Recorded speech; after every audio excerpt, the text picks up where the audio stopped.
Transformers Rise of the Beast sets the Autobots and the Maximals against the Terracons in the year of our Shawshank, 1994. Other than the standalone Bumblebee, this is our first real taste of Transformers without Michael Bay at the helm, so let's see how it rolls out.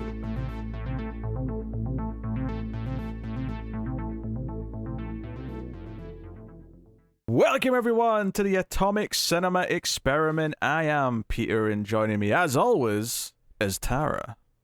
Greetings, citizens. This is a science fiction movie podcast. We watch a science fiction film, we talk about it, it's that simple.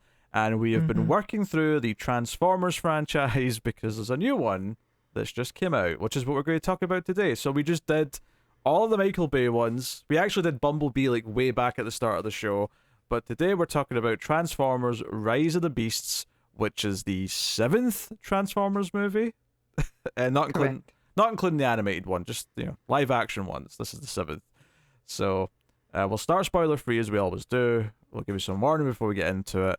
And if you were expecting Tron Legacy this week, as we said that's what would be next last time, well, we skipped a week due to some scheduling necessities. But that's coming up next time. We both watched it though. We did. I'll have to watch it again, though, because we're recording very soon. I won't mind watching it again. I don't know how you feel about that. I'm not going to say how much I mind or don't mind that.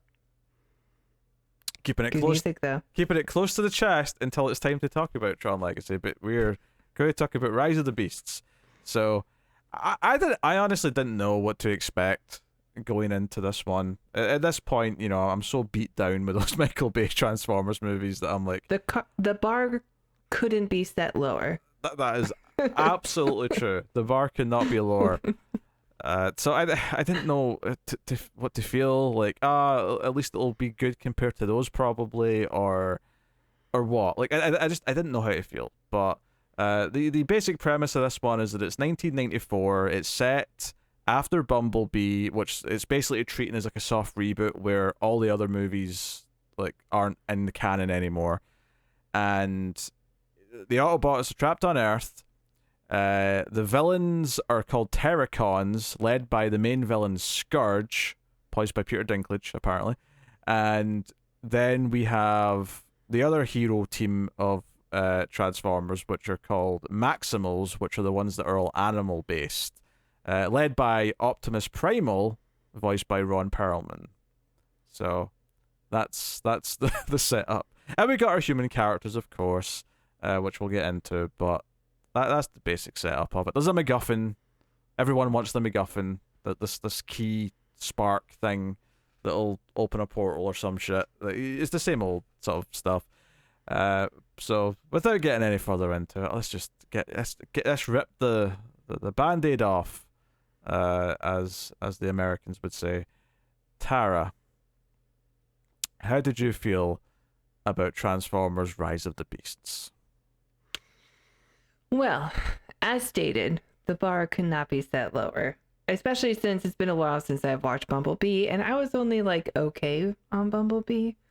I've always thought that the Transformers are cool. Like, they are cool, and there's in every movie we've watched, there is a good movie in there, but it just gets so weighed down by all this bad stuff in the way. But I actually think this one's good. I liked it. Like, I had a fun time, and it is long, and the third act is kind of like blah, but like I really like the human characters in this. I thought they're like if the movie didn't have Transformers, I might have even been okay with it. But then like when the Transformers are there, like I liked all of them, and they all had characters and character, and they all had like the voice acting was good. I thought for the most part this was a pretty fun blockbuster, and I didn't really have too many complaints other than like the third act being what it is and being a bit drawn out, stretched out. A lot of things feel like they should have happened a lot more quickly than they do, but I mean, I agree that it's still a bit too long. However, worth mentioning, this is much shorter than any of the Michael Bay ones. This is only just slightly over 2 hours, and it's like just slightly and no more. Once you take off the credits, you're sub 2 hours on this. So, it's more acceptable as far as length goes anyway. it's funny because I kind of agree with some of the things you just said. I think the characters benefit from not being annoying, like all the characters in the Michael Bay movies. So that's a positive I don't think point. anyone was annoying. Well, that's a positive point up first. Obviously, I do appreciate that the Transformers, by and large, do all have characters. You know, there's like 4 main Autobots, effectively, and they're all memorable enough. Some get more than others, obviously. Mirage is kind of the main one, other than Optimus. Bumblebee gets a fair amount. And then RC's kind of not as much, but she's still enough that you know her name, you recognize her in a crowd, all that kind of stuff. Same with the villains, where Scourge is the main one, and I wouldn't say the others have much character, but they're at least visually distinct enough that I could sort of see. Very much so, yeah. I could see there's like a sort of the more violet-looking female villain Transformer. There's the sort of wider orangey, like, henchman, like, Terracon. Like, I could see, as they kept popping up in each different fight, I was like, okay, I kind of know which one this is from before. And that's something that I couldn't say about a lot of the previous Transformers movies. So that's a positive. Obviously, Peter Cullen's great as Optimus Prime. He looks kind of different in this too, and I read that they had actually changed Optimus's face to look more like Peter Cullen, and I read that after I watched the film, because the whole film I was like, why does Optimus look different? You remember he was a flat truck in Bumblebee as well, though, right? That's not new.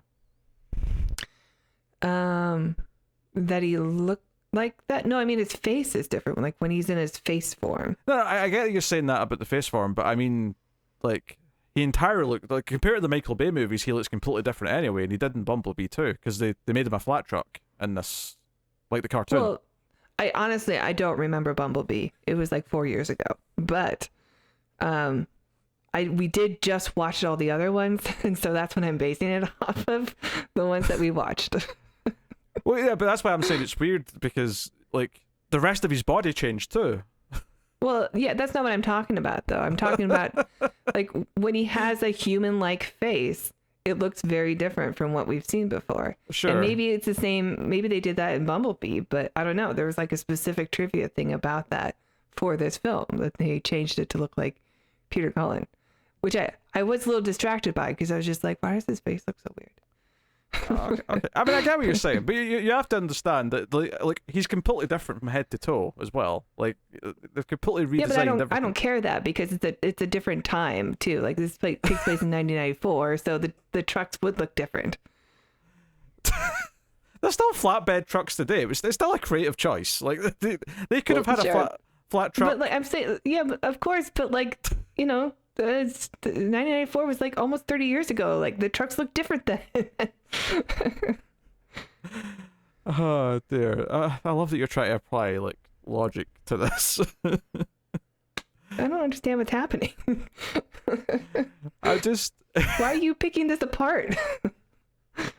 it's just so weird to me that you didn't even notice that the rest of them was different, but you're like, Well, yeah, I noticed it, but it wasn't part of the point I was making, because I was talking about okay. his face looking different, like very different from like the like even in the other films, like you would think the face would be consistent, you know.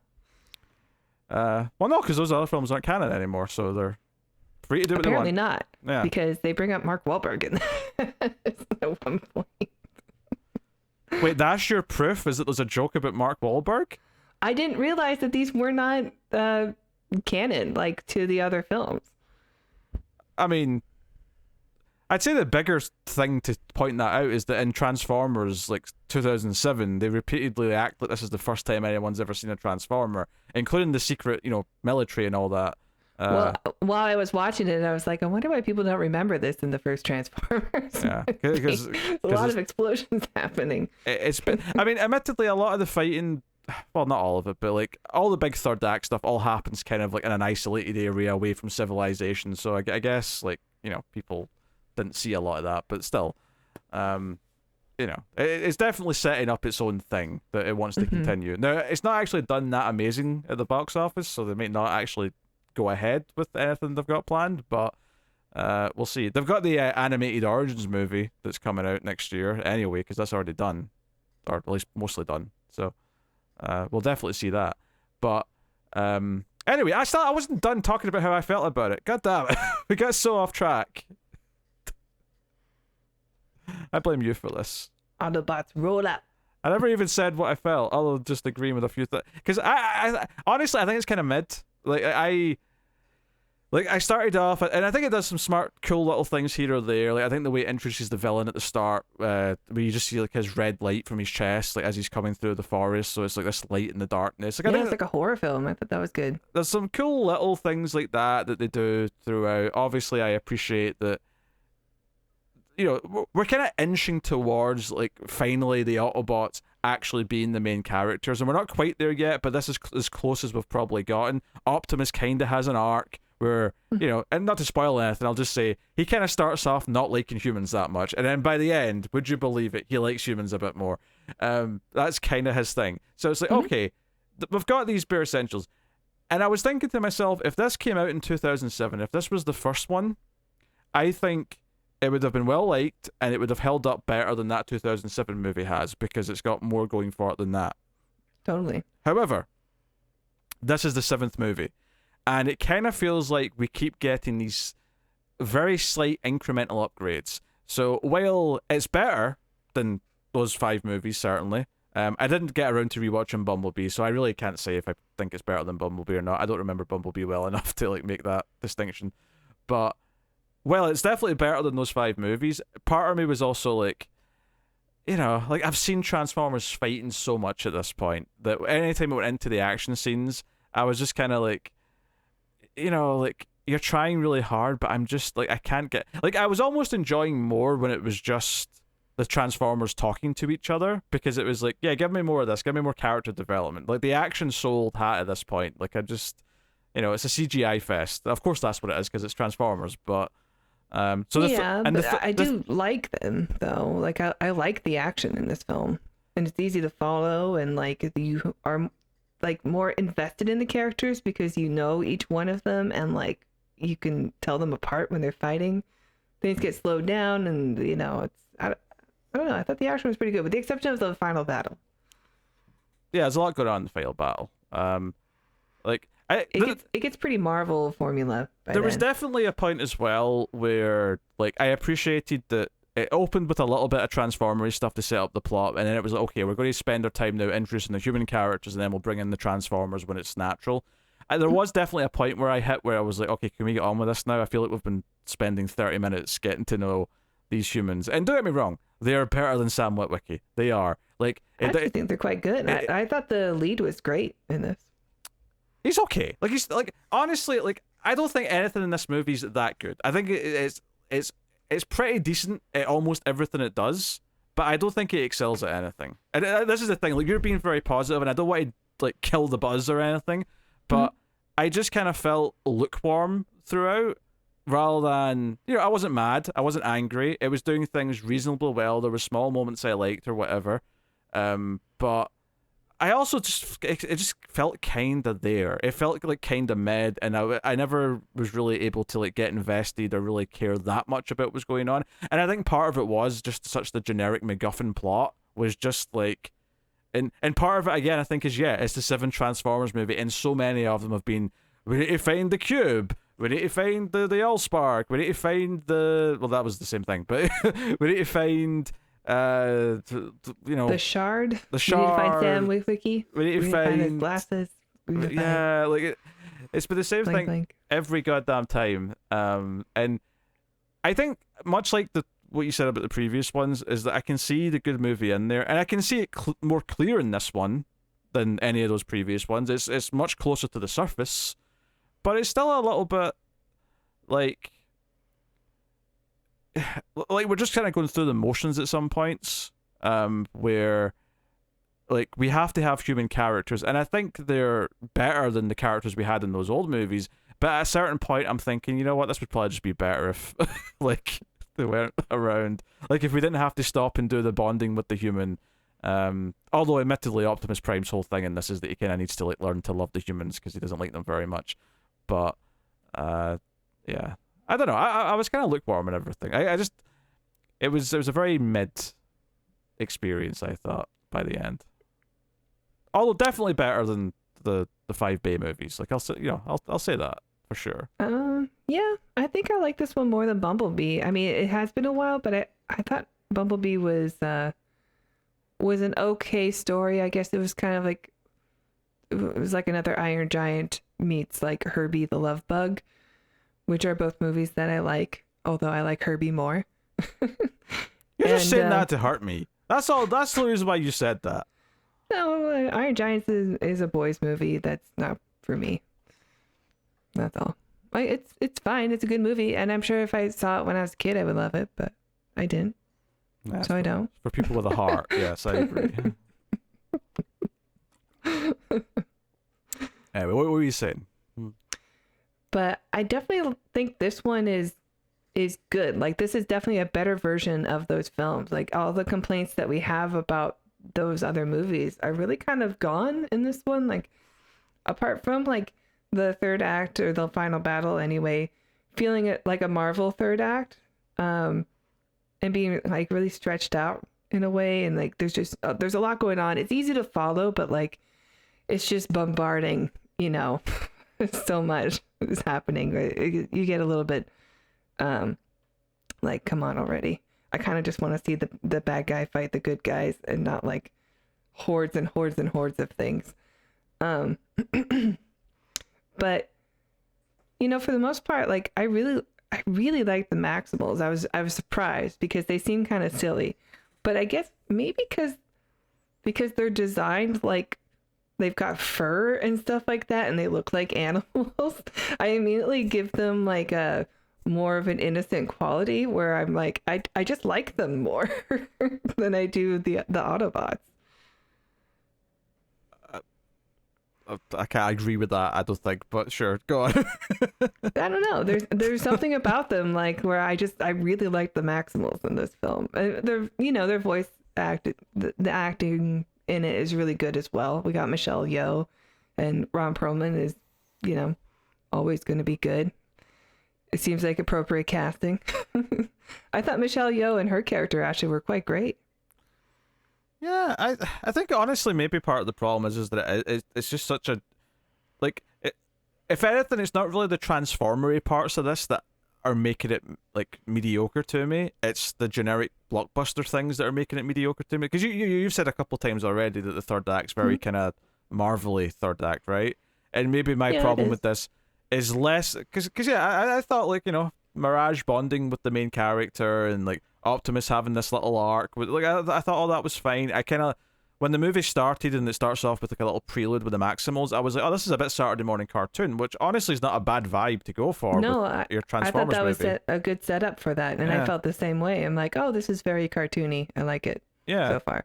But I think it is the overindulgence in the tropes of the modern blockbuster that probably, as the movie went on, I was feeling like tired by. Like, I think if you trimmed this down to 90 minutes, I think I would like it a lot more. I think if you like just condensed everything down just to make it a bit more punctual, because honestly, a Transformers movie should not be much longer than 90 minutes. And I'm the more I've watched them, the more I've come to this conclusion that it would be helped immensely. You know, and with this one, to be fair, there's less that's obvious that you'd cut out, whereas the previous ones, you're like, oh, cut out all the military stuff, right? That's like 25 minutes saved right there. Cut out the hackers from the first movie. That's another 15, 20 minutes saved. Like, you know, you can hack entire things out of that movie. Mm-hmm. And speed it up. This one's... Take it to a cheese grater, really. Yeah. This one's a bit more you'd have to be a bit more thoughtful with this one. You'd have to, because you know, it sets up like our main character, he's down in his luck, he's not making money, he's got a sick little brother, you know, it gives you all the things you need to feel sympathetic that he's you know, he's got all these things going.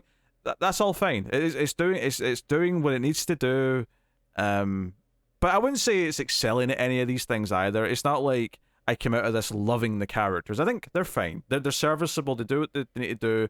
The actors are solid enough. I mean, Dominique Fishback, who plays Elena, our female lead, she was on The Deuce, and she was very good in that.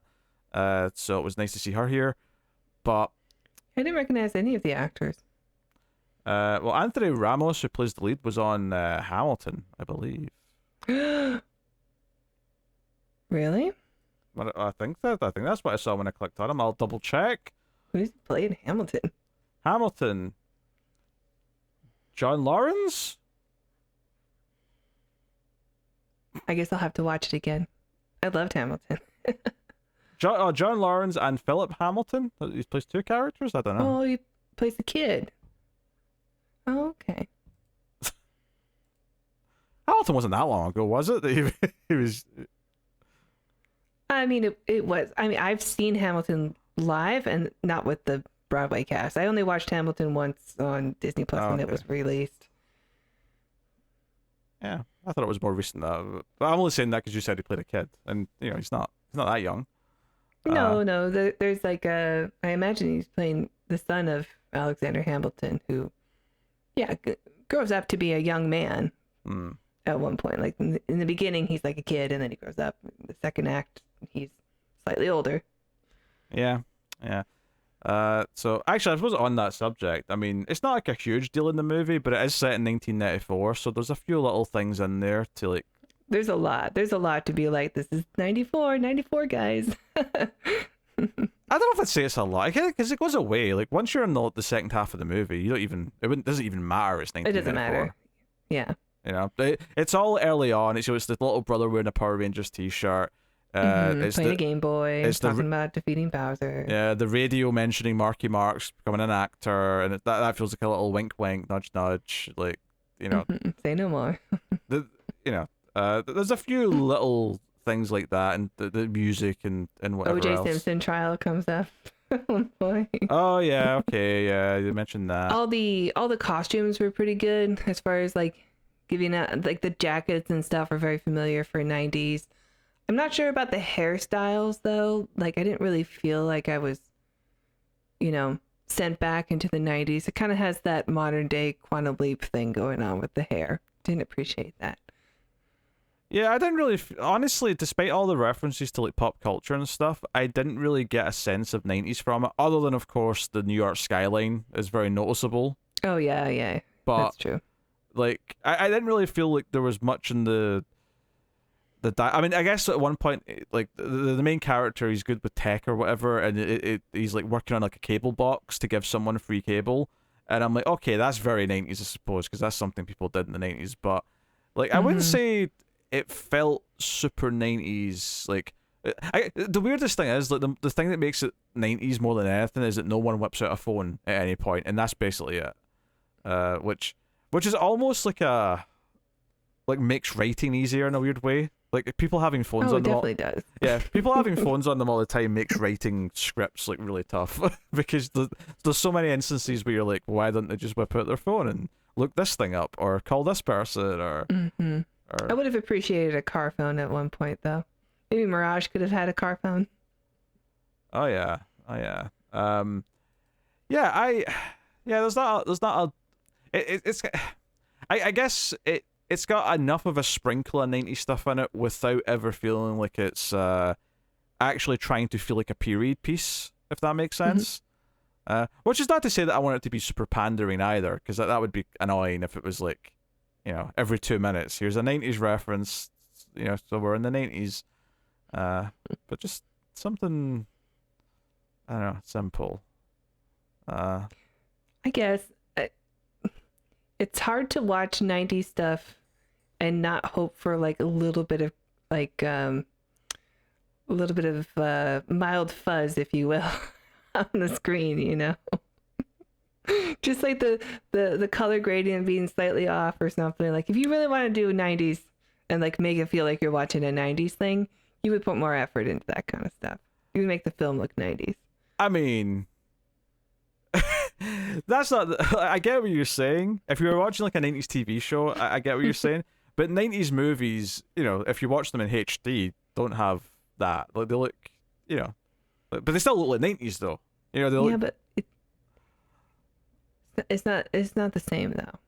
It's not the same. Which means it's not the same. Come on, people, get your cojones straight and make a real 90s movie. What, you want them to wax some filters on it so it looks like a CRT? Yes, make it like look like a 90s made for TV film. That's what I want. This is a horrible idea. Don't listen to Tara. I'm suddenly very glad you don't have power. Very Who glad. says I don't have power? Oh, I know you don't. I'm gonna start writing some emails right now. Okay. I'll be writing There's a writer strike going on. They need all the ideas they can get. I'll be writing some counter emails. All right. So, is there anything else I want to talk? Oh yeah, the music. I do have some things to say about the music, which is kind of similar to my complaints with 4, but 4 was actually still the main composer that was did the rest of the movies. This has got a new composer, and I was actually very surprised because towards the end it does eventually bring in a couple of the main themes from the previous films, which was a pleasant surprise. However, it just kind of like punctuated what I was feeling about the rest of the score, which is that the rest of the score didn't really have any themes, and it was almost distracting in these big dramatic moments where the music would swell up, but it never really had like something I could remember or something that stuck out to me as a piece of music. It was always just very generic score. Does that make sense? I understand what you're saying, because I also was looking forward to hearing the theme again, since that is, universally across the board, the best thing about those Bay movies is the score. And the score that we got was, adrenaline pumping and all that was fine. It was mostly a lot of soundtrack music, though. Like, we get a lot of 90s rap songs, hip-hop songs. Oh, which sure, yeah. I didn't mind hearing either. Like, I thought the soundtrack was actually quite cool and quite fun. But when the score does hit, though, it's like, oh yeah, this feels good. Well, yeah, at the end, but the rest of the movie doesn't feel like that, though. Like, there's big dramatic moments where there is score, but it never has like a theme. It never feels like, and I think in a movie like this, there's nothing recognizable. Yeah. In a movie like this where you've got like heroes versus villains, and it's like you say, it's very cartoony, and what the type of setup that it is. Like, this is exactly the sort of thing that needs themes. It needs like memorable bits of music that play when big moments happen. And I think at the end of the film, you do hear finally some of that, like the themes from the previous movies play. It's obviously nice to hear it, but it just kind of like pointed out, because there's nothing wrong with holding it back. Like, I actually am a big fan when they strategically do this, when they say, like in Creed. Creed's a very good example that when that Rocky theme hits in Creed towards the end, it hits. It hits. It's earned. It hits in a way that makes the moment feel really special. In this, though, there is a lack of good music throughout the rest of the film to, like, really make those scenes better. And I don't want to say what the scenes are because they're all spoilers, but like there's big moments where I'm like, this would have been perfect for a little bit of that theme. And instead, it's just a generic kind of, some strings, but nothing that really sticks out. I do wish that there was like a maximal theme, that played, that was recognizable. At least, I mean, if you can't recreate, the magic of the other theme, I understand that's probably very difficult. But like, if there was a version of it that was like every time you saw the maximals, they're like, oh, this is cool or whatever. But I think holding back on the theme and then playing it at a specific part near the end, like maybe it's because, the Transformers had to earn it at some point, and then you're like, okay, now we're going into... Well, that's why I say I respect the choice to do that, but the problem is if the rest of the score's not good. Like, I think a good example of mixing both the new and old is Jurassic World, where it uses the old themes, but Michael Cimino also made a lot of new themes for Jurassic World, which are also very good, and I found myself humming them after the movie. Yeah, or like the rebooted Star Trek also does that, and I think that's that's got a main theme. I can like hum you that main theme of that new Star Trek trilogy right now if I wanted to, but it also uses some of the classic bits and pieces that you recognize. I think that's that's fine. But I really feel like this was, and it bothered me in 4 as well when I felt like they were holding back, and 5 did to an extent, but not as badly. This one, it kind of felt like, though, and I could understand it, okay, technically we're in a rebooted timeline, maybe they shouldn't have that music, but, and I'm not saying it's as iconic as this, but it's almost kind of like the John Williams Superman theme, where it doesn't matter what else you do, the Superman theme is always going to be that music. And maybe you should just accept that. And that's why it's nice when other Superman projects just use that music, right? They just say, screw it, put in some bars of John Williams because it's his theme, right? Yeah. It transcends any, like, version we're doing. It's just the Superman theme. It is a good theme. Although I do also like the Batman one, even though you don't like it. Sure. I mean, I just don't like Danny Elfman, but I like the Hans Zimmer and James Newton Howard stuff from the Nolan trilogy way better. Oh, I like the Elfman theme better. Well, that's fine. You can like what you like. My stance here is, I think, pretty clear. It feels like Halloween, and Batman is supposed to be spooky.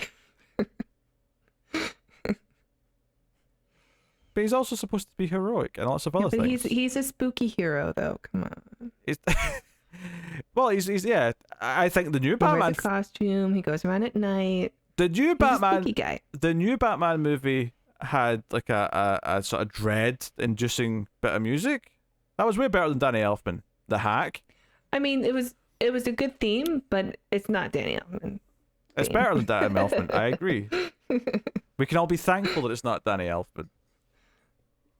Danny Elfman and Tim Burton can go and like hug each other on a desert island somewhere far away from any of my movies. Thank you very much. Whatever. Speaking of things from the 90s, yeah, everything Tim Burton made. In the 90s? Oh, yeah. Well, you haven't seen Pee-wee's Big Adventure. That was in the 90s. Yeah, I know, but that's a good one. Okay, but still, it's the 80s, I think. Well, it was like pre-2000s, though. Sure. But my point stands. Wait, 90s was Ed Wood. How dare you? I dare. Ed Wood's one of the greatest movies ever made. I simply dare. That's all I can say to that. All right, I think we should probably get into the spoilers then of Transformers Rise of the Beast and talk about the plot and all the things that happen. So, full spoilers from this point forth, you have been warned. And also so not only we get the movie to talk about, the out of nowhere scene at the end that tries to do the Marvel thing where it sets up the shared universe. We'll talk about that as well. That made me laugh. Joe is so funny about that scene at the end though. Is that finally I guess we're talking about the last two scenes just because let's just get into it. Right. So everything ends. This is the thing. Like, we can go back and go from the start for the rest of the plot. We'll do that. Let's just talk about the thing everybody wants to talk about. Right. So at the end of the movie, the main character like goes for this job interview because the part of his character is that he's been looking for a job, and he's there to interview whatever. He's into a secret room, and the guy from House of Cards is like running whatever this thing is, and he's like, "Hey, we know who you are. We know what you did. You've been working with these alien robots and all that shit, right?" And I was thinking, oh, this is like the new version of Sector 7. He's going to be recruited into the new Sector 7. Yeah, me too. Yeah. Right. And or the way like some sort of Men in Black thing, where they monitor aliens.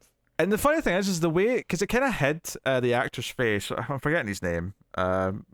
Michael Kelly, that's his name. He's that guy. Yeah, for sure. He's in a ton of stuff.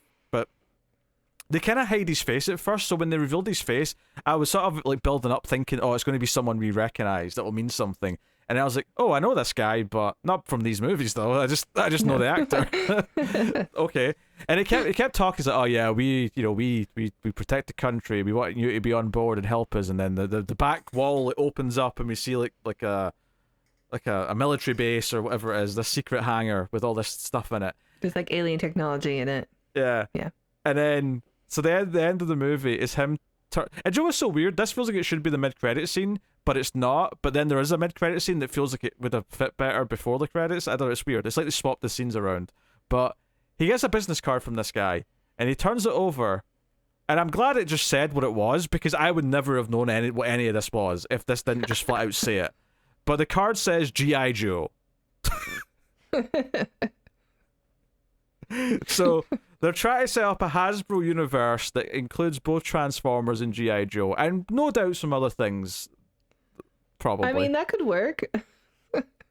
Here's the thing, G.I. Joe was just not a thing in the UK. Like, it never...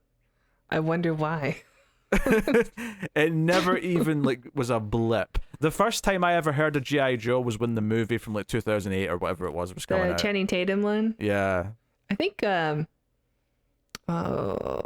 Tommy from Third Rock, what's his name? Joseph Gordon-Levitt. Joseph Gordon-Levitt, yes.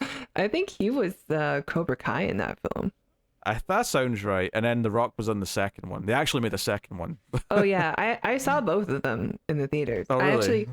I went and saw G.I. Joe. I didn't want to because I just had zero interest in it. And the trailers looked terrible.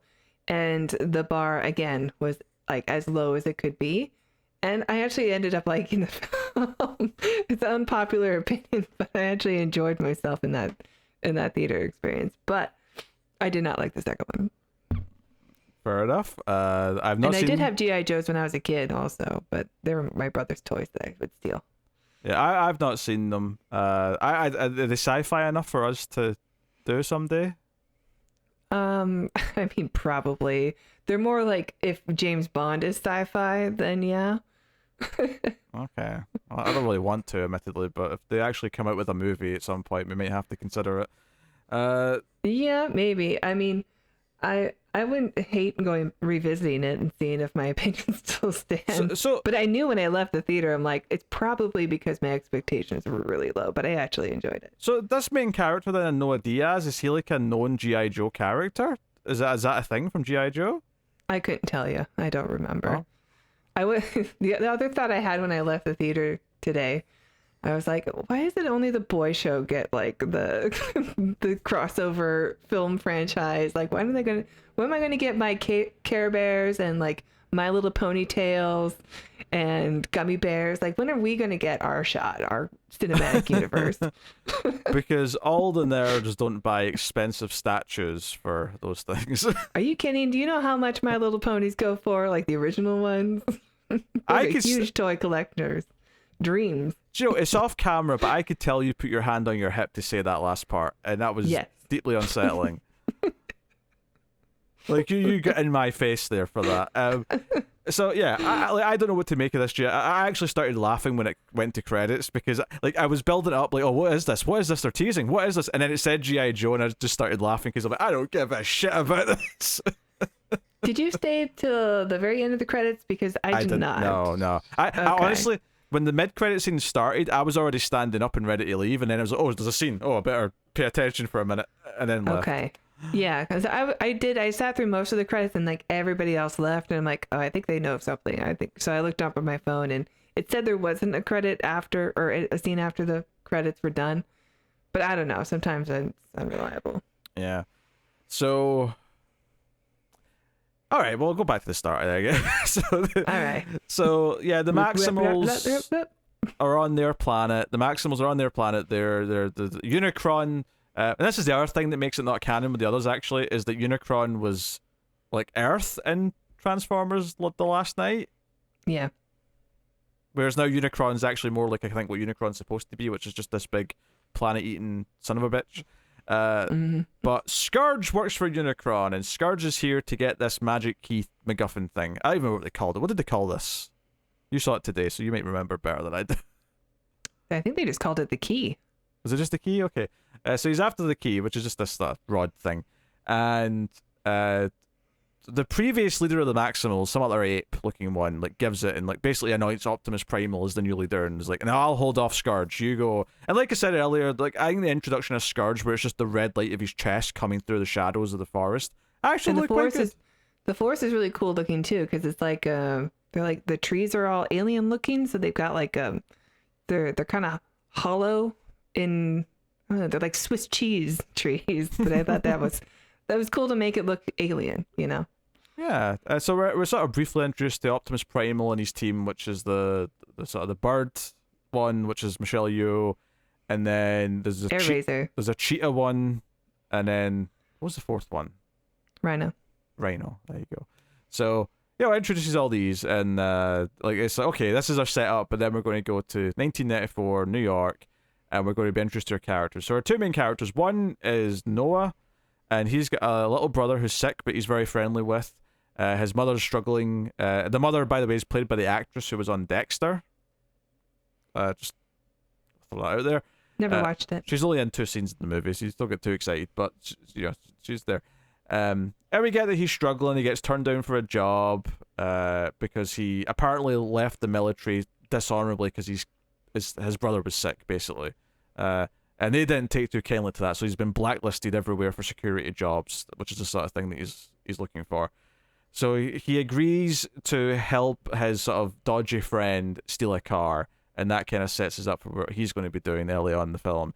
And then the other main character introduced is Elena, played by Dominique Fishback, and she is like she's like an art evaluator or something. Well, yeah, but I think Or technically museum curator. well, yeah, but she's technically like I don't know if they call her an intern, but she's basically she's good I at think what they did, yeah, actually. she's good at what she does, but she's like fresh and she's like at the bottom of the totem pole, right? And her boss takes all the credit for everything she does, but she's just this really obnoxious idiot who doesn't actually know anything. She makes Elena say, "Hey, okay, tell me about all these artifacts," and she's like, "This, and this," and she's like, "Hey, I figured it out, clients. This means this, and this is from there, and this is that." She's very repulsive. Yeah, she's awful. She's awful. So she's working on this artifact, and wouldn't you believe it, the artifact they get in is the MacGuffin, or at least, well, it's half of the MacGuffin. It's the Maltese Falcon. Yes, but inside the Maltese Falcon is half of the key, which. Do you know what's so funny is it does that thing where when she accidentally activates it when she decides to like investigate it sort of secretly, is that it basically does that thing that I hate in modern movies where there's a giant blue light going out of the sky, but there's like an interesting twist to this where they make it about a minute later they make it clear, oh, this can only be seen by Transformers. Human eyes can't detect this energy, so no one can see this giant beam of light going out of New York out of the sky. It's just a signal that you have to have special Transformer vision to see. Yeah. I thought that was okay. Like, I'm like, oh, we're doing a sky beam early too. Like, oh, never mind, it's not a big deal. Don't worry. I think we get a proper sky beam in the third act as well. But yeah, we get a tease of the sky beam in this one. Dear. So, and I did think it was fun that the way that Noah gets involved with the Transformers is that the car that he's going to steal turns out to be a Transformer. And Mirage specifically, and it starts driving itself, and we get this whole chase sequence where calling all Autobots. Yeah, we get this chase sequence where the police are chasing Mirage, and he's just in the car. Not. He's obviously not driving it. He's just freaking out because the car's driving on its own. Because Optimus has put a message saying, "Hey, there's this signal in the sky. Autobots, coming. Let's convene. Find out what we're going to do. The stuff happening." Yeah, I really enjoyed the beginning chasing because I don't really know Mirage, and maybe he was in the other films technically, but like do you know what? I don't think he was. In my very limited knowledge of the cartoon, I actually think he's a big character in the cartoon. I think he's basically the main one in the cartoon. I think he's actually more of a main character in the cartoon than Bumblebee is. I really like that this film focused on Mirage and not Bumblebee. Like, Bumblebee's actually taken out of the film for quite a lot. And but I appreciate it. I'm like, oh, we're getting like a whole new personality. And even like when Bumblebee's there in the beginning with Optimus, and he's like doing the movie quote thing, and Optimus is like, I don't want you to go to the drive-in theater anymore. That was kind of funny because it's also like, yeah, we don't need to do this trope again over and over again. Like, Bumblebee, you're out, Mirage is in, and he's fun. I enjoyed also that in the scene where he's stealing the car, obviously he's doing it reluctantly, and when he gets in and he's like, you know what, I'm not a thief, and he's just about to bail. But then the Autobot, because he's been activated by Optimus, is like, I'm going to leave anyway. You're coming with me because we're going to be best friends. Yeah, and that's a good important point to make, is that like Noah repeatedly clearly doesn't want to like be a thief, and he basically does make the choice to not do it, but he's kind of caught up in it by that point and doesn't really have much of a say in it anymore. Also, I just googled like the Autobot list for the original cartoon, and to be fair, Mirage is quite low down the list. I don't even recognize some of these names, to be honest. Like, you've got Optimus, you got Bumblebee, you got Wheeljack, and then Jazz. Jazz was in the first movie. Brawn. Wheeljack sounds familiar. Was Wheeljack in this one? I don't know. Which one was Wheeljack, if Wheeljack was? I'll put up IMDb and see if I can find. Because there's a couple who obviously introduced later. For some reason, there's another Scottish Transformer. I don't know why we keep getting Scottish Transformers in these movies. Because they get John DiMaggio, and he can do a great Scottish accent. Oh, was it obviously. him? Was it him voicing him? Yeah. John DiMaggio is back because he's a great voice actor. Okay, fair enough. yeah. Not that he's Scottish, but he does a great Scottish accent, obviously. Don't you do that? How dare you? Great Scott. How dare you? Yeah. There's a bunch of ones that haven't been in these. Cliff Jumper, Gears, Drawn, Blue Streak. Yeah, Wheeljack was in this movie. Wheeljack was the one that we meet when they go to Peru. The Volkswagen. Oh, is he the one with the accent? Mm-hmm. Okay. And the glasses, the nerdy one, I guess. The nerdy Latin American character. There's actually a really interesting moment where Noah asks if he speaks Spanish, and he's like, "No, isn't that racist to ask that?" And I'm like, to be fair, he's got an accent. Like, why does he have an accent? This is the same joke as the last movie we watched, where like someone said, "Why does the one Transformer have a French accent?" And he's like, "Oh, he likes it," and he's like, "No, I do not. Oui, oui." And I'm like, well, why do you keep poking fun at this when you don't explain why they have these accents? Yeah. No, I agree. The dialogue exchange is a bit confusing, and then he goes, "How can a Transformer be racist?" I'm like, obviously you haven't seen the Michael Bay movies.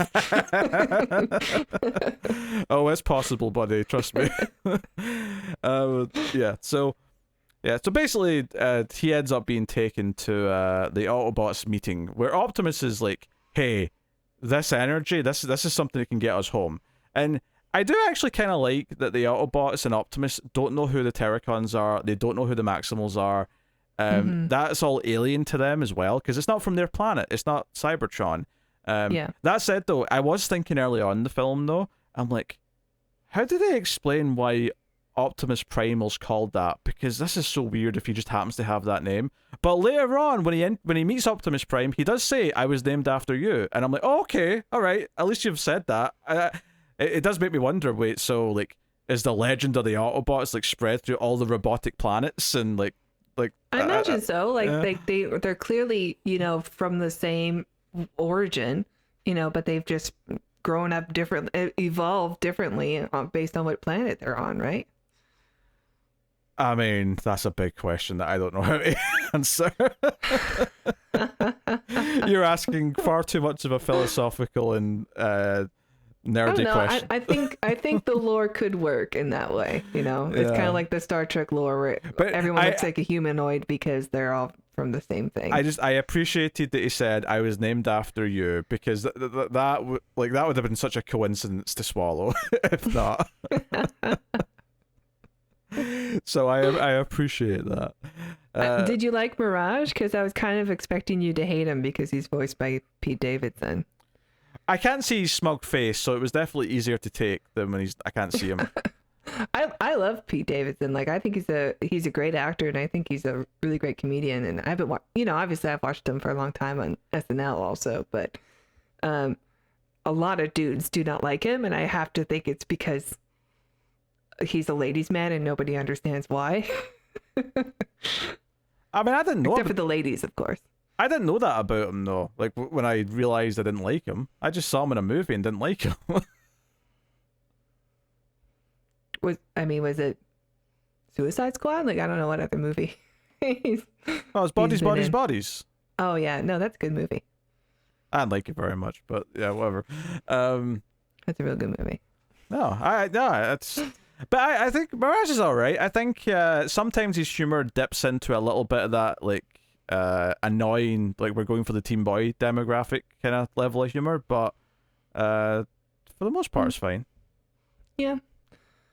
And I really like the pairing of the two of them. I thought they had good chemistry. And I don't mean that it's, like, overly crude. I just mean, like, there's kind of like a teenage boy's silliness to some of the things that he says. He's trying to, like, be hip and stuff at times. He does come off as like the teenage boy of the Transformers, Yeah. But he wants to be like, maybe he's just been influenced, kind of like Bumblebee, who's just been hanging out there for they said they've been there like 7 years or something, and trying to, just waiting for a way to get home. Since Bumblebee, by the sounds of it, 'cause that probably lines up time-wise, I think. Yeah, that's what I was thinking too. Yeah, which actually but for some reason they love this Bumblebee can't talk, so he uses movie like clips to talk things so much that they've kept that in this as well. And there is a little joke about it where it's the one reference to Bumblebee really is when Optimus doesn't like that they're using a human for their plan in the next bit, and he's like, we should stick to our own kind, Bumblebee. And Bumblebee plays the "You Can't Handle the Truth" clip from Thingy, basically to say, no, humans are all right. And Optimus says, I know one was good to you, B, but we should stick to our own kind of thing. And I thought, okay, that's the only reference you really get to Bumblebee, is that, hey, Bumblebee bonded with a human.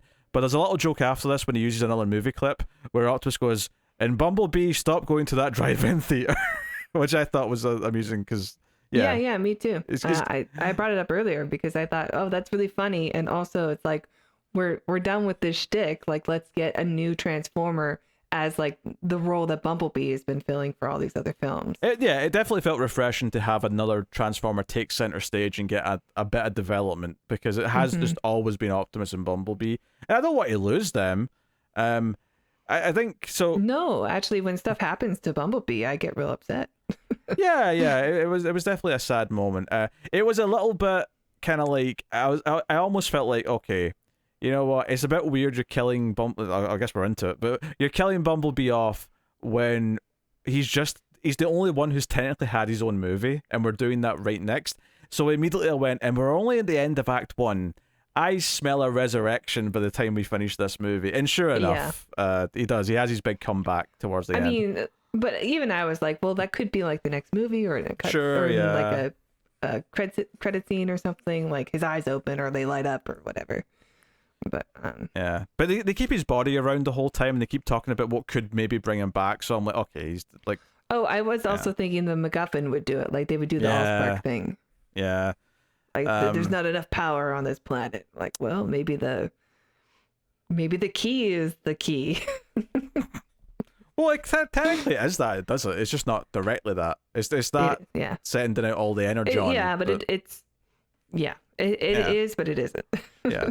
So anyway, so the plan here is that Optimus is pissed that this human's been brought here, and he takes it out in Mirage, which I enjoyed. I will, just because it's just nice to have more inter-Transformer like discussions and like problems with each other. I don't know, it's just interesting. Like, well, they all have personalities and stuff, and they can kind of clash sometimes. Well, that's the thing. Like when you got a slither of it in the old movies, where you were like, oh, it kind of sounds like Megatron like hates how much like Starscream like sucks up to him. I wish we got more of that, and actually were able to get a conversation beyond 2 sentences. Well, you sort of brought it up at the beginning of this, but this is the first time that Transformers really feel like not just secondary characters, but like, yeah, they're equal parts of this movie. Like they all get the same amount of screen time. We have our human leads, but we're also following all of them. Yeah, there's definitely times where it's like, okay, we have to trust the humans to do something, because like in this case here, they like, hey, let's send in the human to get the key thing from the museum, right? And that's how he runs into Elena, and how she gets involved, and they have their whole little like comedy, like, oh, you're robbing this place. It's like, it's not what it looks like. Okay, maybe it is what it looks like, but like, whatever. But the thing that obviously ruins it is that Scourge and everyone, all the villains, have seen the beam of light too, so they land on Earth, and they don't care about keeping it low profile. They just start blasting at the museum, and they know the planet's gonna explode anyway, so very true. So the Autobots come in, and we get a fight, and they sort of establish that Scourge, because Unicron has given him like extra juice, he's like really tough, and Optimus gets pinned down eventually, but they have a good bit of a fight first before that happens. And Scourge seems a bit more organic also. Maybe that's the thing that Unicron did to him, but like he seems to have more of like a less metal face, well, more like there's something else going on. Keep in mind, he is from yet another planet, because he's from a planet that Unicron already ate, and Scourge basically said, hey, I'll pledge my allegiance to you if you let me live, and that's where we are now. So maybe I like that he's got the tattoos of all of his fallen of all the victims. Well, you say tattoo, but he rips off the logo of whoever he kills and slaps it on, so it's more like a magnet. So yeah, it's like a badge that he takes off, and like so he does it to Bumblebee as well here. So Bumblebee comes in and saves Optimus, and Scourge just stabs him through the stomach or whatever. Mm-hmm. You know, even though if this was in continuity with the last night, Bumblebee could just piece back together again, as we saw. Yeah, but we don't like that. We don't. That's No. too future-y tech. We don't. Yeah. We wanted to see the clicks and the, you know, the everything click into place and whoop whoop whoop whoop whoop. That's your You know what I mean. interpretation of the sound effect when they're transforming. I thought it was pretty good. Ugh, that was way too wet. Hey, they've got fluids. We've seen that they've got fluids. Yeah, but no one peed on anybody in this film. That is true. No one did. I appreciate it. So you know, the villains just because they've got the half of the key they want, they just piss off after this. Because whatever, and basically, there's a decision here. It's like, okay, well, the Michelle Yeoh's bird character shows up because this was her half of the key to protect, and basically lays out what's going on. Air-Razor, I think her name was. That sounds right, yeah. Basically lays out, here's what's happening, here's what they're going to do if they get the whole key. I don't know what the other half of the key is though, but you know, and that's where Elena like pipes up because hey, she's been researching this and seen these symbols pop up in Peru. So that's where the big finale of the movie is going to take place. We're going to Peru for the back half of this movie, and our characters basically have to decide if they want to go on this trip, and they want Elena to go because she can lead them to where the other half of the key is, and like her knowledge is invaluable. And Noah wants to go because he doesn't trust the Autobots. He wants to go so that he can destroy that half of the key to save the world, because so long as it exists, it's a threat. Yeah. Because basically the way he's looking at it is that Optimus cares more about using it to get the Autobots home to Cybertron, which I guess isn't destroyed yet in the timeline. And as a result, he doesn't trust that they'll actually save Earth first. He'll just, let Earth be eaten because whatever, it's not their problem. So that's kind of his thing, is that he's actually secretly wanting to betray the Autobots for a lot of the movie. He's not being evil about it. No, it seems pretty smart, because he doesn't know them and he doesn't trust them. But, it makes enough change. Makes enough sense. And so one of the things they introduce early on is that the little brother talks to him over a walkie-talkie just in the house, and he gives Mirage, when he meets Mirage when his brother's leaving for war, effectively, he gives Mirage the walkie-talkie, and I'm just going to assume that the Transformers tech is boosting this signal because he gets a reception in Peru. Okay. Well, even when we see him use the walkie-talkie before he gives it to Mirage, it only works in the house, right? Yeah. Or in the apartment that they're in. So at least it's not like he's using it across town or across, the island of Manhattan or something. Yeah. So, whenever we see them together using it, Sonic and Tails, they're able to talk to each other within the range that you already know for walkie-talkies. So yeah, it has to be some sort of Transformer thing, and that's consistent with the film. Wait, is it? Well, I mean, it's not like breaking the rules that we know of walkie-talkies. Oh, sure. But you said that there was another thing in the movie that it was consistent with. Yeah. Just from what we've seen, they didn't actually break the rules of walkie-talkie because it was attached to a magic robot from space. Stop saying the rules of walkie-talkie like it's a thing. But of course, that's why we brought it up. The rules of walkie-talkie, just is such a weird sentence. Oh dear. But yeah, this ties back into there being no cell phones of any kind. Well, I shouldn't say of any kind. Technically, the brick exists at this point, but car phones exist. Yeah.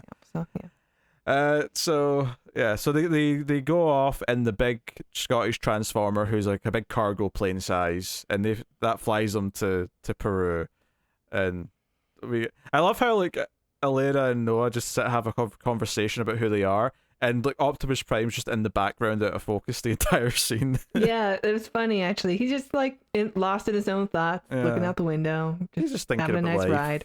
Yeah. Usually he's the one driving, so he gets to sit back while someone else transports him inside him. So, They get to Peru and they have to. Stratosphere. Stratosphere is the name of the plane. Very good.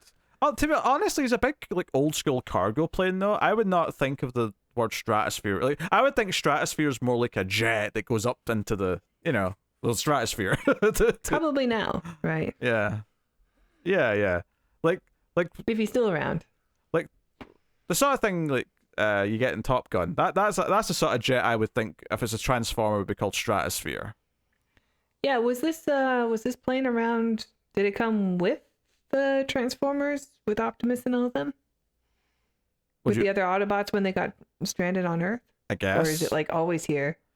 I don't know. It doesn't fight though. Because he stays back when they all go on their missions and stuff. He just kind of holds the fort. he's the old grouchy. He's big too. Transformer. Yeah, he's very big. Although I guess they could change size because Mirage turns into like a garbage truck at one point.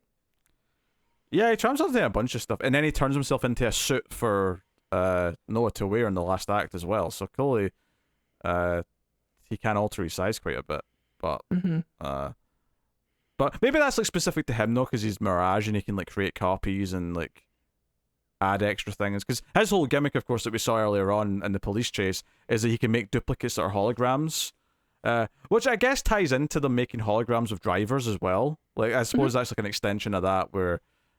He makes like 5 other Mirages. Yeah, because we see RC when she first pulls up, she's got a rider. Yeah. Which would make sense because it's really noticeable if a bike doesn't have a person. Like a car, you might not notice there's no driver, but a bike, you're going to notice there's no one on it riding it. It may stick out a bit. So they go to Peru and we get almost like an Uncharted style sort of like sequence where they have to go in and try and get this artifact, this key in a tomb, and because there's a parade going on, it's like, okay, it has to be the humans. So the Transformers will never fit into any of these places. So the Transformers are like on like lookout, looking for the Terracons to show up because they know they're going to be looking for this key too. So we get this whole kind of sequence where they dress up like the locals as if they're in the parade and having a good time, but they're sneaking into the tomb. And then I did think that so the first part of the puzzle to get into this tomb is just spinning these like rocks, right? But it's not like they're in some obscure place. They're literally in the middle of this like place. It's like the courtyard of a church, right? In this town. And all I could think was, what in the hundreds? Because it's meant to have been like 1,000 years or something like that since this all like went down. I'm like, in the hundreds and hundreds of years that a town's been built around this place, no one is like accidentally like bumped or slid on one of these little slidey bits that make it turn. It looked like it was difficult to turn, but it also looked like it was way too easy. Yes. I think it would have been more believable because at this point, I think Mirage has given him, our lead guy, a wristband. And if he had to use that to like have the amount of strength to turn it because it's been there for who knows how long, I think I would have bought that a little bit more. Yeah, he gives him like a... The best I can really describe it is like an Iron Man glove. He sort of like pops out a little bit of himself and gives it to him in his hand. And it basically works as like a flashlight and is like eventually like a cannon as well. It's like a defense thing. But because...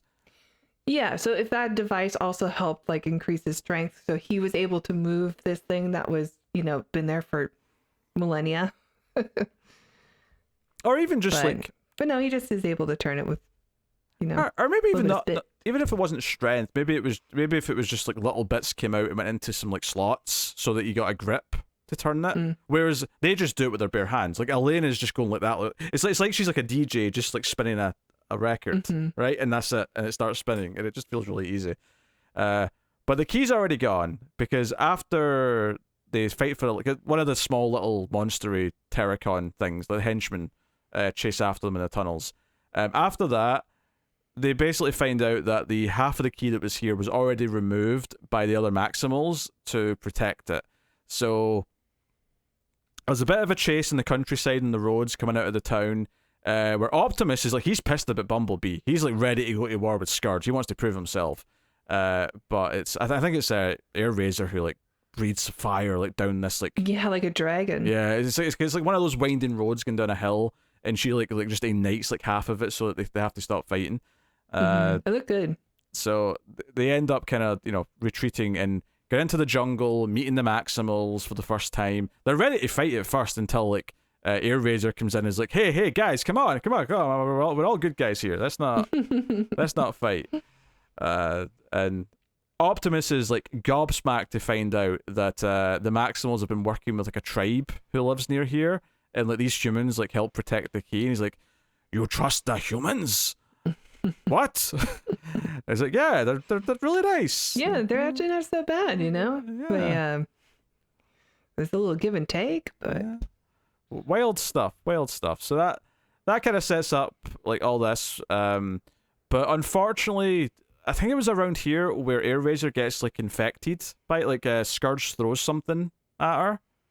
Yeah. And it infects her, and eventually she sort of starts turning evil against her will, and like ultimately meets her demise. But she ends up grabbing the key, and like, the bad guys get the key after a bit. Yeah. Basically. Again, I don't know if it's because like I respect Michelle Yeoh and like her performance, or because she's playing an eagle and it looks like an animal, so like an animal in distress. But it actually got me emotionally when she goes, and also that she had been infected and she was fighting this evil thing, and like I'm like, I'm really feeling for her character right now. Yeah, I mean, I don't know if I felt super strongly, but it worked well enough in the moment. But basically, I just was taken aback by how much it did actually affect me. But the villains like set up the big thing, and of course a big metallic like mountain looking device comes out the ground, and like the key goes into it, and it's just a beam into the sky, and Unicron's coming to eat Earth, right? So it comes out of a volcano. Yeah. So they basically, it's like, okay, we have to all work together and go and save the day, save Earth, blah blah blah blah, and Optimus and also Optimus, Primal, Prime and Primal is what I should say, are like, Autobots and Maximals roll out, and they all go. I like that they have like a little competition for leadership, like they're just trying to like outmeasure each other. Yeah. So it's been mentioned as well that this surrounding volcano area all has like energon like in it. And maybe, just maybe, this could like maybe help Bumblebee, but only if there's like a really obscene amount of it, like at once. And sure enough, when the key's put in the thing, this big shockwave energy hits, and you don't get it right away. Like, the fight starts off, and they're fighting the bad guys, and there's some fun bits in there. Eventually, though, Bumblebee has the whole thing where the big plane transformer flies him in, and he comes out. It's a pretty good action hero moment also. Also, is Don't Call It a Comeback, is that a Marky Mark song? Oh, I don't know. I was thinking it might be, and that was like furthering the reference, but I don't know if it is. I don't know, but it was good. I actually was like fist bumping a little bit for Bumblebee coming out of the plane. Because it was shot really cool, Yeah, and he has a lot of stuff as well where like he'll drive around, and like Noah, who's in like the mech suit basically at this point, like jumps on his back, and because Mirage tries to distract Scourge, who we've already seen beat the shit out of Bumblebee and mostly beat Optimus, and he's going to try and single-handedly distract him whilst Noah like crawls to the key and tries to get it, and he ends up seemingly almost dying. Like he gets he gets stabbed and all that, and Noah's underneath him, and he's like, "I'm sorry, Noah, but I think you'll have to take the wheel." And that's when he sort of like gives him what's left of his body as like a mech suit. And yeah, that was a surprise. I did not expect that coming. But I didn't know. Like, I don't know the cartoon, so maybe that was a thing that happened in the cartoon. I saw it coming only because I remembered it from the trailer, because it was very noticeable in the trailer. Oh, it was in the trailer? Yeah, you see him in the suit like firing a blast at one point. So I remember when Bumblebee comes out of the airplane and does a little spin. I was like, when that was happening, I was like, yeah, we saw that in the trailer. So. It's cool, but like, I guess I should have figured he was coming back. Yeah. I mean, there is fun bit. Like, I do appreciate that, you've got the moment where it seems like Noah's going to try and take on Scourge on his own, which feels like a stupid, thing to do. And he almost dies, like, instantly, though. Like, it almost just falls off of the bridge into lava. The mech suit does give him super strength in a way, though, because he picks up something at one point he was, like, holding off his fist, and I'm like, wait, this suit's doing a lot of heavy lifting here, because there's no way a human human beings holding up this guy's fist. Yeah.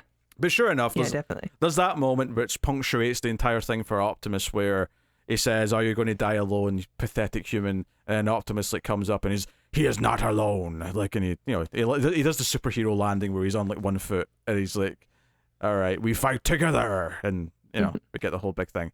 That was it. Yeah, when they destroy the thing and the key's going, and Optimus makes the choice to destroy the key, which basically means that they can't use it to get home. He's making the choice to sacrifice them getting home to save Earth, which very heroic, makes sense for Optimus, good stuff.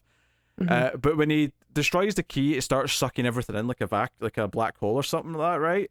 And literally Noah in this mech suit is holding onto Optimus single-handedly and like holding him by his like axe. Right? And all I could think was like, but why aren't you being sucked in as well? You're like not that much further away. I don't understand. Yeah, I don't know. Well, you see, like when he steps back, you can see the mech suit like digging into the ground, like something else is activating to hold him down there. But I don't know what, and I don't know how he knew he would have that. And then Primal jumps in to also hold on to him at one point as well. They're all working together. They're working together. They're working as a team, which is the thing that Noah needed to do, right? Like that was his one downside. The arc for Optimus is there. It does just enough to make it work, right? Obviously, I'm always going to say that I wanted more. I wanted more of him just being a character struggling with these decisions. It could have went even further with it, but it is definitely more there than any of the previous movies where, we see him here have his doubts. He doesn't want to work with the humans.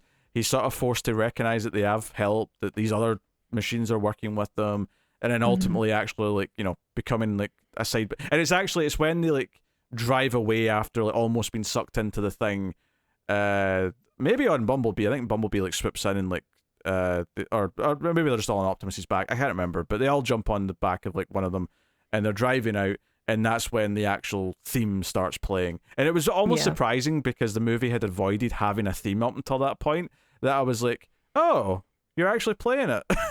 Because I think there was a moment earlier on during Bumblebee's death where I thought it was going to play like a sad version of it, where it almost felt like it was about to go into it, and it just didn't. You can hear the trumpets, but then it backs up. Yeah, it blue balls me, is what I'm saying.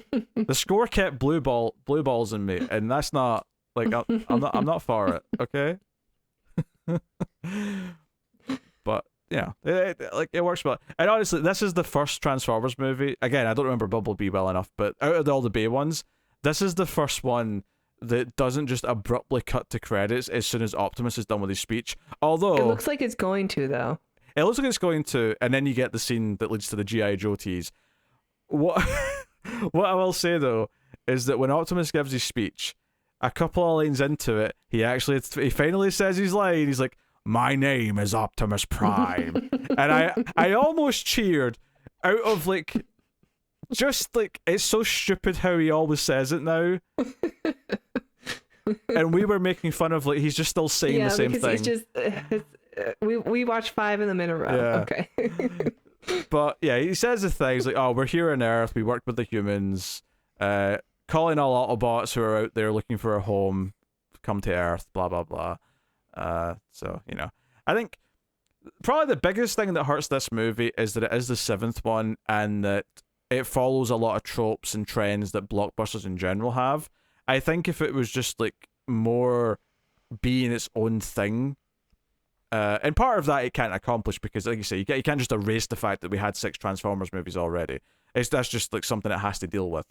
But I think that those things kind of knock it down. Whereas if this had come out as the first Transformers movie, I'd probably come out of it going, you know what, yeah, it was pretty fun, and it did its things. I would have been ecstatic. Like honestly, I think this movie is so much better than the rest of them in so many ways. Like even especially I should say, the humans. Like I think the humans are all really good in this, and I like that it's not like a love story between the two leads, and when she's not just being exploited, the whole time. Yeah, for having boobs and butt. She's a smart woman who has a career and is, she is respected for her knowledge, even though she's being taken advantage of. But like we understand like why she's helpful to the Autobots also. Yeah, she has skills that are useful, and that's why she's wanted to go on the thing. And I suppose it's notable that, the shitty human that wasn't respecting her before, like, it sets up that you want to see her be valued, and, she's valued in saving the world by everyone else. No, like, well, I don't think the characters are amazing by any means. Like, I don't think they're going to be that memorable in the long run, but they are not frustrating, they're not annoying. No, and they feel pretty real to me also. They're definitely a million times better than any of the characters in those Bay movies. Like, there's not even a question. But it's that thing where is like, if you're going to say they're a 6 out of 10 character, like, it's still a 6. I mean, it feels great because they're not a 2 out of 10, right? Which is what the characters in the previous movies were. I give them more credit than that. Fair enough. But I never necessarily cared that much about their story as characters. Not as much as certainly Optimus and if anything, the whole Mirage and Noah story, I cared more about Mirage out of the two of them than I did Noah, because I don't know, he was just more interesting because he's a Transformer and I'm watching a Transformers movie.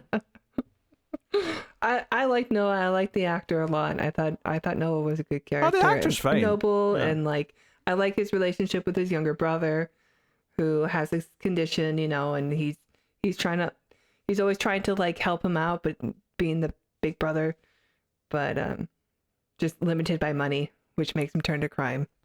Yeah. Tale as old as time. I'd almost say it's political commentary, but I don't think this movie's trying to have political commentary. I mean, there are a couple of moments where it's just where they're talking about race. Oh, actually, no, but it's not really overt. But there are a couple of standout moments. No, there is one. Now I'm thinking about it. There is one overt moment that kind of hints at racism, where he's going for the job interview at the start, and the guy says, "I don't think you're kind, or or would be good for my team," or something to that effect. But he uses the phrase "you're kind." And it's like, oh, he just said something so I don't know, there was a little bit of that, it was there. There was that. There was the fact that she was so afraid of her job. I want to say there was something else with her too that was just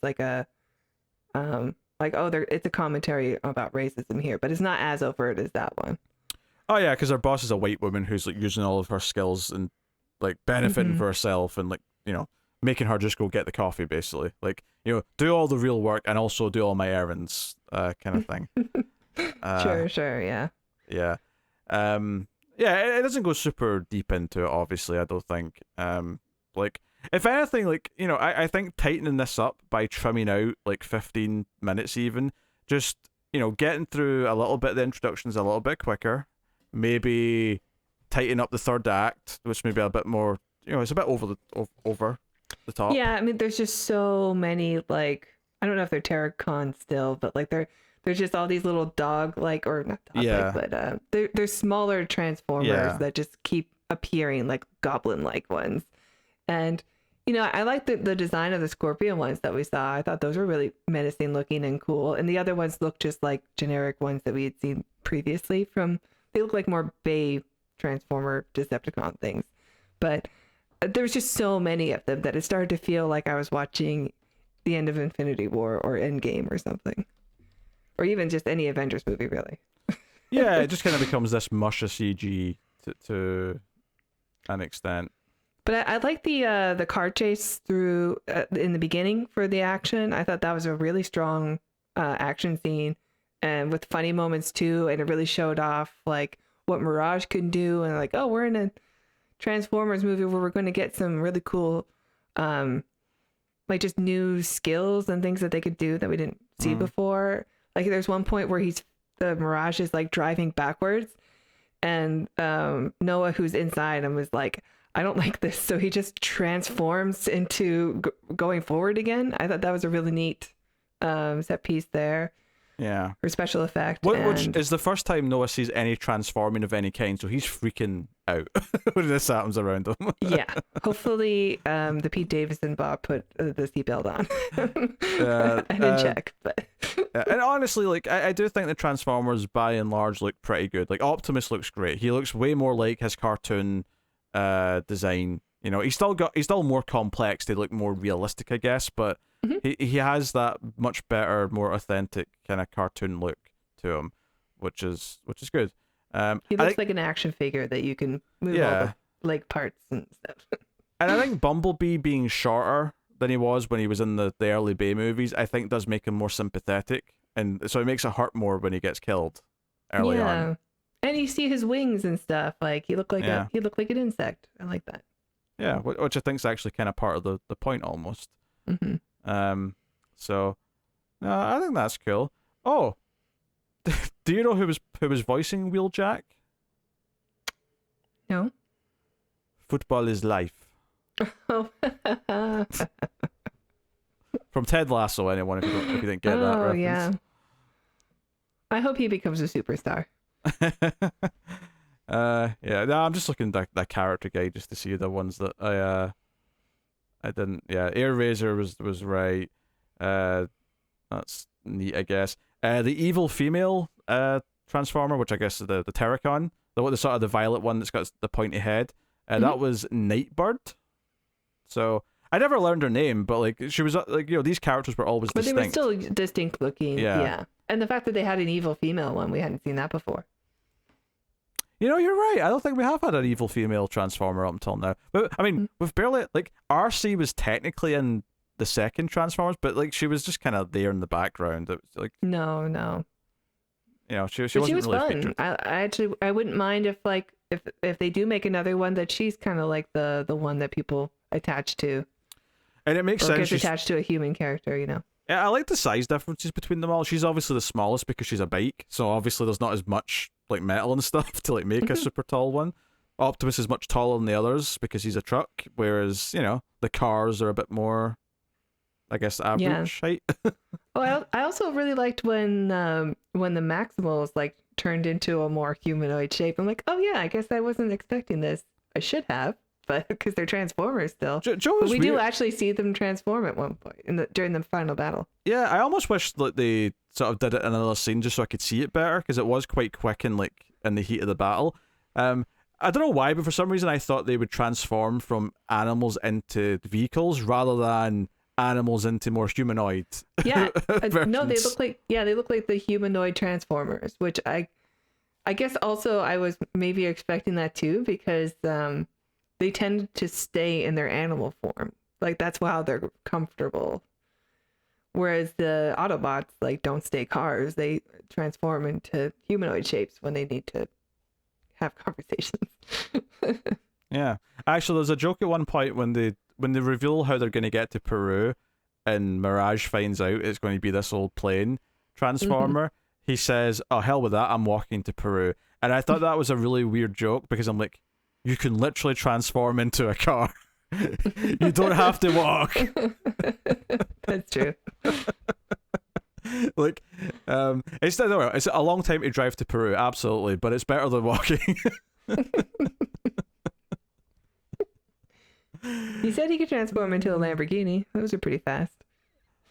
He transforms into an F1 car at one point when he's showing off. That's true. So yeah,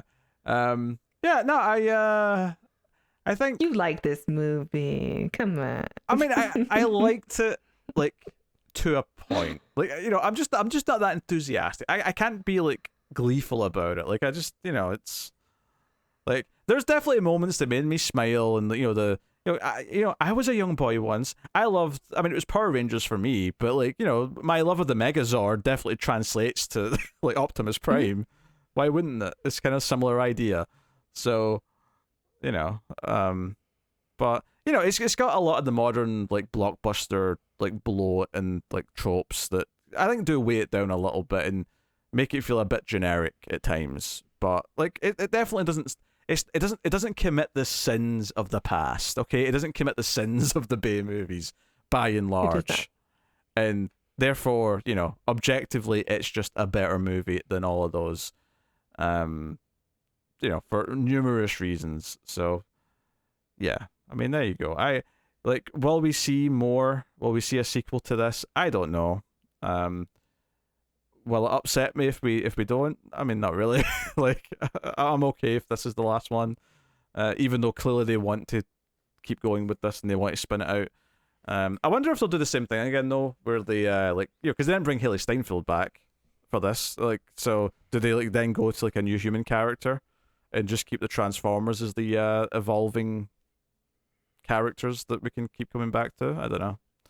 Yeah, I suppose you could recast her character as someone who's like an older woman if they keep going with them, so she can like show up as Bumblebee's companion friend. I don't know. I mean, it depends how far they jump in the future, because if it's only a few years, they wouldn't need to recast. Because I mean, yeah, I mean she's getting older too. They said it's been 7 years. Has it been 7 years? No, it has been 7 years since. It's been 5. That was like 5. Okay. I mean, that's close enough. Yeah, totally. Like, I mean, depending on how far they want to go forward with it, I guess.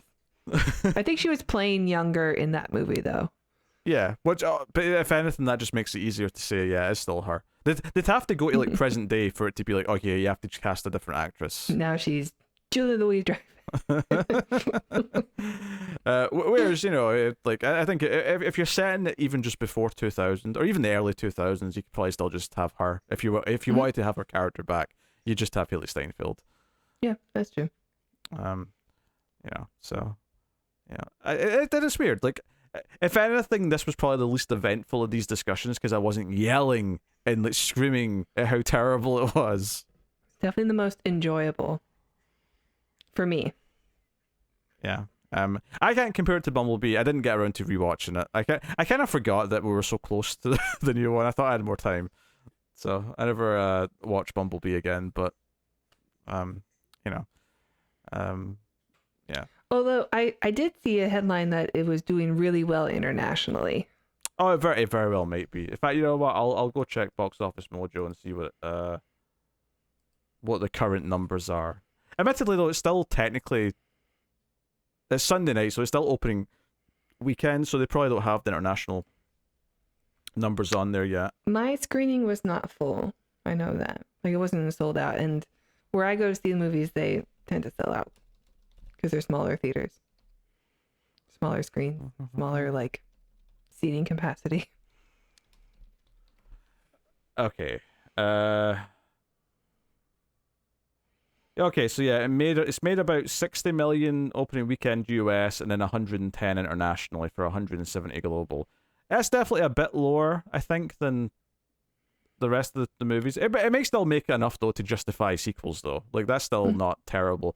I guess the thing going against it is that there's a lot of competition. Like, The Flash is out this week. You know, Guardians is still playing.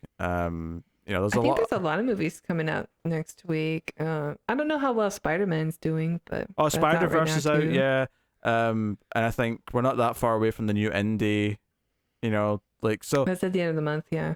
So there's a lot of competition, which probably will like hamper it a bit. Although that said, though, I've noticed a lot of things have been slightly underperforming this summer. Like, you know, things were doing well earlier in the year. Like, you know, Mario did well. Like, stuff like Evil Dead kind of like punched above its weight a bit. But a lot of the big stuff from the summer has been kind of just a little bit lukewarm versus what like maybe they were hoping or expecting it to be. There was a couple things in May that were like that. And then this. So I think people are expecting maybe Mission Impossible be the one to kind of turn that around, but we'll see. Because of Top Gun, or just because? I guess, yeah, just because I know Tom Cruise is like the one bankable movie star apparently still. Yeah, move over, The Rock. You had your shot, but you just couldn't unseat him. He didn't even come. Black Adam basically bombed. Like, he didn't even come close. Remember the last? What did I see with The Rock in it? I can't remember the last thing. Maybe like this Jumanji sequel. Yeah. Oh, I guess Jungle Cruise. I saw that. Oh yeah, that was the other thing that underperformed actually was Fast X. Like, I mean, it does well overseas still, but the domestic numbers for it were not that great. It was kind of like whatever. I heard that. Yeah. So, you know, maybe that's just the trend right now for whatever reason. Maybe the last one will be the last ride. Well, apparently there's going to be a Fast X Part 2 and 3 to finish it all off. There's a third. It's split into trilogy. Yeah, Vin Diesel let that slip at the red carpet like a month ago. And The Rock's getting a standalone spin-off movie as well. We'll see. People are not as hot on The Rock anymore, so. Other than that, but I think he's crawling back to Fast and the Furious though, because Black Adam completely went nowhere. He's like, I know I said some bad things, Mr. Diesel, but can you let me back into your franchise? Part of the family again? Family forgives. You know that, right? So I don't know. It is definitely a weird. It's a very packed summer because then next month you got Barbie and Oppenheimer basically out on the same day. And Barbie! There's my girl toy movie. I can't wait till that end credit scene where she busts out the My Little Ponytails. I think that was the other thing about that scene that introduced G.I. Joe at the end that made me laugh, is that it just, like, when this first started back in like 2008 with Marvel, it was this new exciting thing to do this kind of tease, but this just felt so cynical to me, where I'm just like, yeah, all right, nice try. Are you getting Dark Universe vibes? Yeah, that's exactly it. Dark Universe. That. It feels more akin to that than the start of Marvel. It's like, yeah, okay, nice try, but not happening. I don't know. People chuckled at during my show, but I definitely laughed. I laughed when I saw that. Yeah, it was not excitement. It was like, oh, come on. Here we go. No one. I certainly don't give a shit about a G.I. Joe movie, and just because have they ever done a crossover? Do you know? I think there's crossover comics, and maybe they did something with the cartoons back in the day. I don't know. Comic sounds right. Because Ninja Turtles have crossed over with a bunch of stuff in the comics. They've crossed over with Power Rangers, the Justice League, Usagi Yojimbo. So, does that mean like the Ouija movies are also going to be part of the Transformers universe since Hasbro owns them? That would certainly be that was the other thing, is Hasbro did have like a logo at the start of this. They have like a little like a production credit now. Dark Universe. Which does suggest they want to branch out and have like a whole bunch of movies like under their banner that they can release. I'm just before we wrap up, I'm curious. Hasbro movies upcoming. Like, how many of these have they got like in the works exactly? Oh my gosh, my overweight cat just decided to take a nap on my mouse. Hopefully, I'm sure everything's fine. Yeah, I'm looking at it. All right, so they did Dungeons and Dragons: Honor Among Thieves. Okay, that's a great movie. I guess that was Hasbro as well. Best movie of the year so far. Yeah. So upcoming films, the only one that's got a date is the animated Transformers movie next year. But films in development, so this is where we're really looking. Holy shit, there's a lot of these. We've got G.I. Joe Ever Vigilant, which I presume is what this movie was trying to set up at the end. We've got Beyblade. I don't know what that is. That's isn't that a video game thing? I don't know. We have Monopoly. All right. Isn't Ridley Scott doing that? I feel like I remember reading about this. Sorry, that made me laugh. Then we have Hacker Camp. Don't know what that is. We have Action Man, which that was a toy in the UK. This is them. This was basically the UK's G.I. Joe, I think. Which I was never into it, but okay. Because I don't think I had a TV show. You guys have James Bond. You don't need another action. Yeah, I always thought Action Man was weird though, because like it didn't have a cartoon or like everything else, like Turtles, whatever it was. They had cartoons. Was it just a toy? It was just a toy, I think. Yeah. Clue. So then a new Cluedo. Furby. I think I heard something about Furby being adapted. Apparently, there's an untitled Transformers Optimus Prime film. Okay. Oh, is that the young one that they were No, I don't know if it was. There's an untitled Hanzuki Full of Treasures movie. Don't know what that is.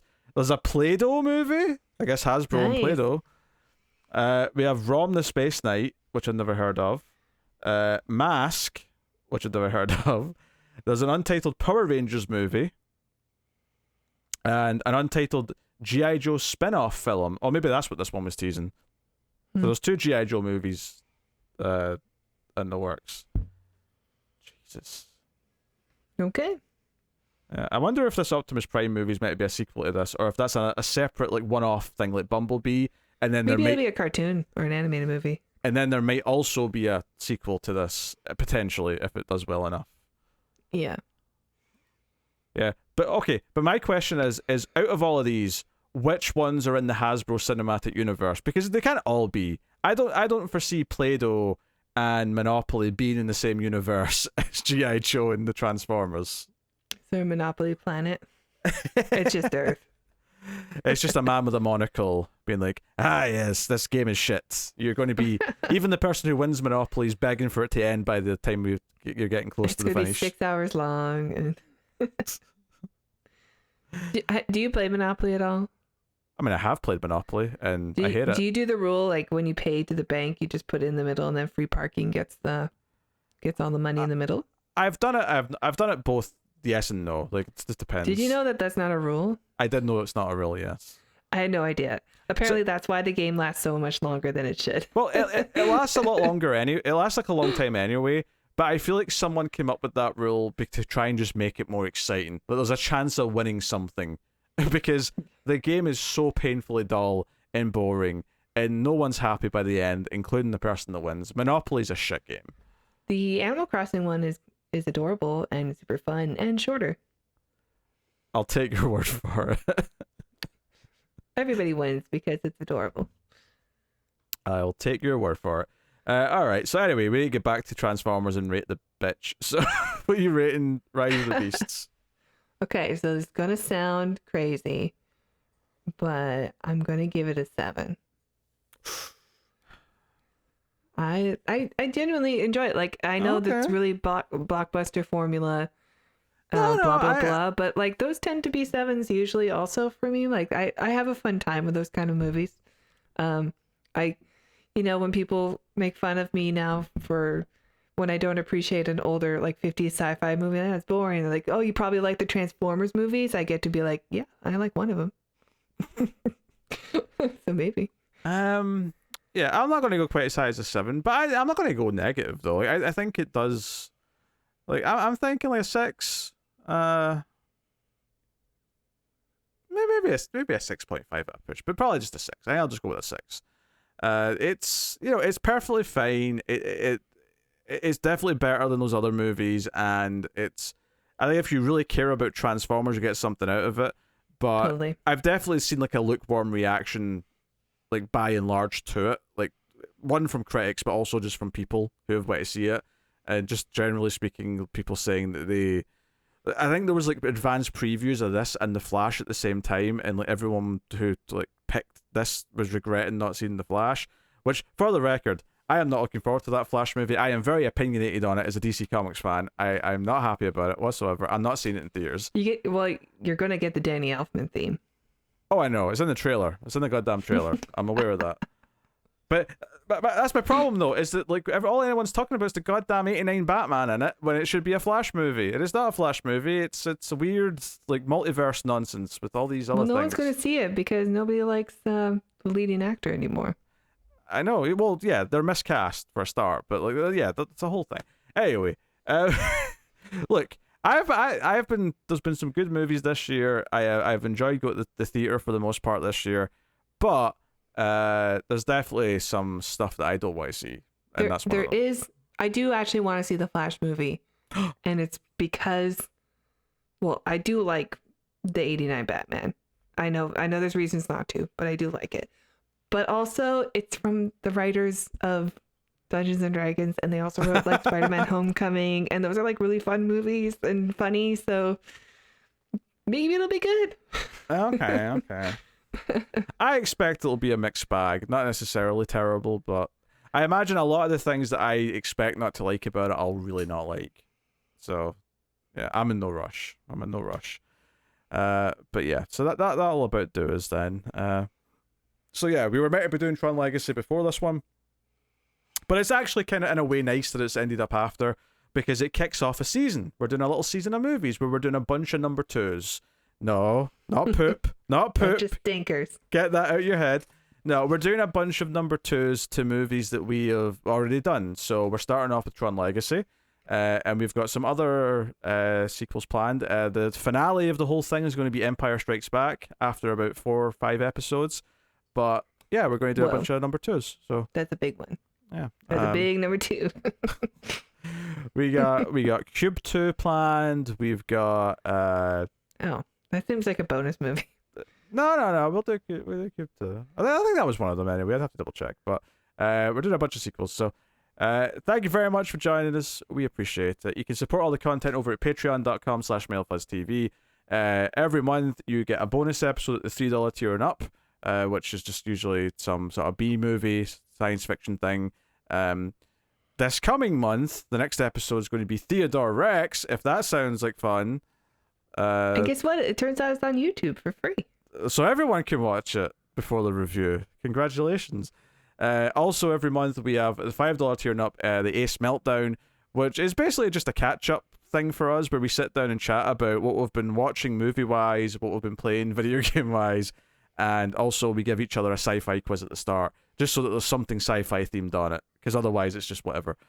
But it's us chatting about shit.